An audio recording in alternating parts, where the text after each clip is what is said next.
क्या होगा जब एक छोटी लड़की हवा की फुसूस, फूलों की लोरियां और दरख्तों की चुप कहानियां सुन सकती हो और एक रात वो आवाज़ उसे मदद के लिए पुकारे? आज की कहानी है इसी के मुतालिक। चलिए शुरू करते हैं।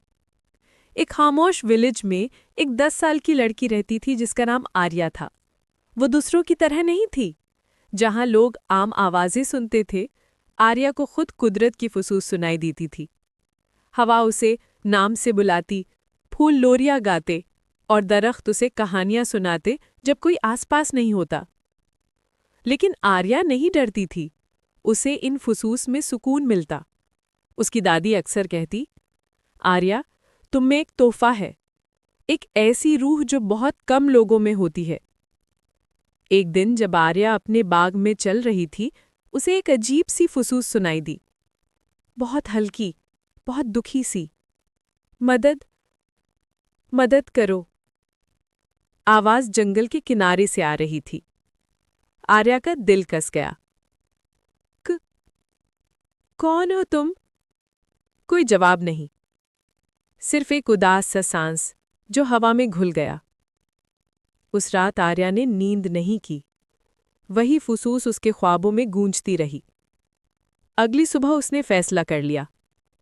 वो जंगल जाकर इस आवाज का राज जानेगी।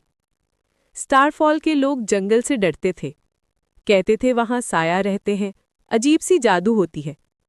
मगर आर्या ने जैसे ही कदम रखा, जंगल बिल्कुल मुख्तलिफ महसूस हुआ। दरख्त हल्के से झुक गए जैसे उसे सलाम कर रहे हों। जुगनू उसके इर्द गिर्द परियों की तरह नाचने लगे और हवा एक पुराने राज की खुशबू से भरी हुई थी। आर्या आगे बढ़ती गई, फिर अचानक उसे एक अजीब सी सुनहरी लोमड़ी नजर आई जिसकी आंखें नीली रोशनी से चमक रही थीं। लोमड़ी ने झुककर सलाम किया। मैं तुम्हारा इंतजार कर रहा था आर्या, वो नर्म आवाज में बोली। आर्या ने हैरान होकर कहा, तुम बात कर सकती हो? मैं लूमी हूं, ख्वाबों का मुहाफिज, और हमारी दुनिया खतरे में है। आर्या का दिल तेज धड़कने लगा। मेरी दुनिया या तुम्हारी? दोनों।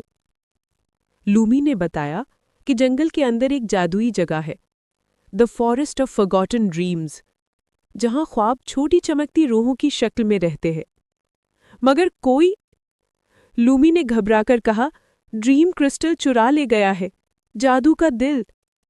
क्या? कौन? The shadow collector.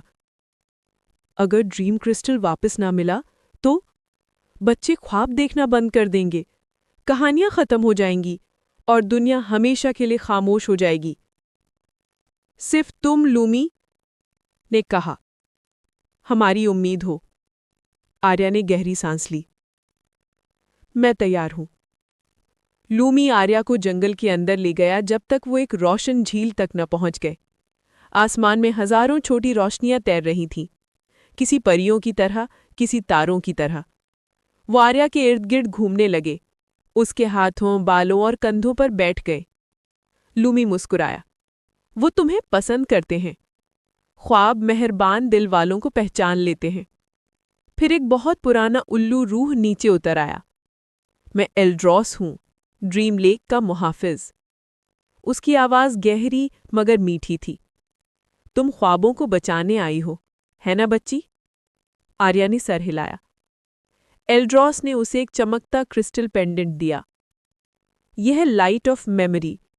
ये तुम्हें शैडो कलेक्टर के झूठे वहमों से बचाएगा। लूमी ने कहा, चलो रात को साए और ताकतवर हो जाते हैं।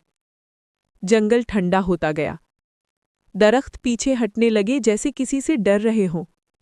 पहाड़ के नीचे एक बड़ी सियाह गार थी। अंधेरे का धुआं बाहर आ रहा था।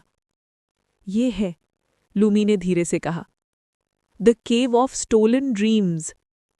अंदर जाकर आर्या ने देखा, छोटी छोटी ड्रीम स्पिरिट्स ग्लास की बोतल में बंद थी। उनकी रोशनी कमजोर पड़ चुकी थी। आर्या के दिल को चोट लगी। कोई ख्वाबों को कैसे तकलीफ दे सकता है? तभी एक ठंडी सरसराती आवाज गूंजी, क्योंकि ख्वाब इंसान को ताकत देते हैं और ताकतवर लोग काबू में नहीं आते। अंधेरे से एक लंबा सायानुमा आदमी निकला, क्लोक धुएं का बना हुआ और आंखें जलती शरूहों की तरह। Shadow collector.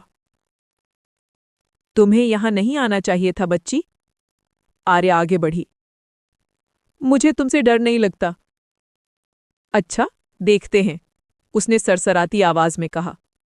उसने उंगली छटकाई और गार भर गई डरावने दिनों, नाइटमेयर्स और शक की आवाजों से। आर्या, पेंडेंट इस्तेमाल करो, लूमी चिल्लाया। आर्या ने क्रिस्टल उठाया। एक रोशन गर्म नूर फैल गया और तमाम इल्यूजन्स धुआं बनकर उड़ गए। शैडो कलेक्टर चीखा। कैसे? आर्या ने मजबूत आवाज में कहा, क्योंकि ख्वाब डर से ज्यादा ताकतवर होते हैं। वो आगे बढ़ी, सियाह तक पहुंची जहां ड्रीम क्रिस्टल कैद था। कैद का पिंजड़ा उसके हाथ जला रहा था, मगर आर्या ने छोड़ने से इनकार कर दिया। शैडो कलेक्टर गर्जा। तुम में से नहीं ले सकती। आर्या ने आंखें बंद करके कहा, हर ख्वाब जरूरी होता है। हर बच्चे को रोशनी का हक है और कोई भी साया उम्मीद से ज्यादा ताकतवर नहीं होता। एक जोर का नूर फूटा, पिंजरा टूट गया, ड्रीम क्रिस्टल चमक उठा, शैडो कलेक्टर राख बनकर हवा में बिखर गया। गार रोशनी से भर गई। सारी बंद स्पिरिट्स आजाद होकर ऊपर उछलने लगीं, पहले से ज्यादा रोशन, जिंदा। आर्या ने ड्रीम क्रिस्टल पकड़ा हुआ था। लूमी ने झुककर सलाम किया। तुमने दोनों दुनियाओं बचा ली। एल्ड्रॉस फिर जरा से रोशन होकर सामने आया। जब तक तुम जिंदा हो आर्या, उम्मीद कभी कमजोर नहीं होगी। ड्रीम स्पिरिट्स ने आर्या को हल्का सा उठाकर ड्रीम लेक तक पहुंचाया। लूमी ने धीरे से कहा, हम हमेशा तुम्हारे साथ हैं। अचानक आर्या खुद को वापस जंगल के किनारे पर पाई, हाथ में वही क्रिस्टल पेंडेंट।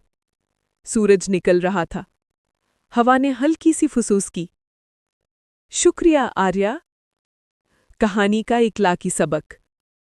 ख्वाब हमें हौसला देते हैं।